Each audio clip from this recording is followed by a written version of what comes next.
Tapos ilagay mo na sa likod, tapos mananahi na po kayo.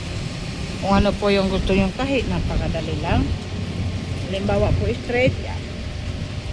Tapat mo lang. Ito po yung speed niya, low speed, medium speed, high speed, yan.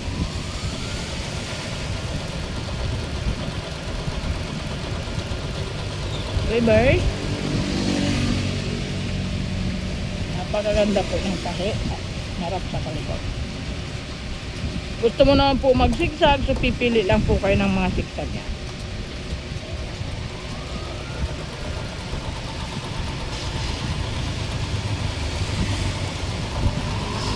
Kahit anong gusto, medyo maliit lang.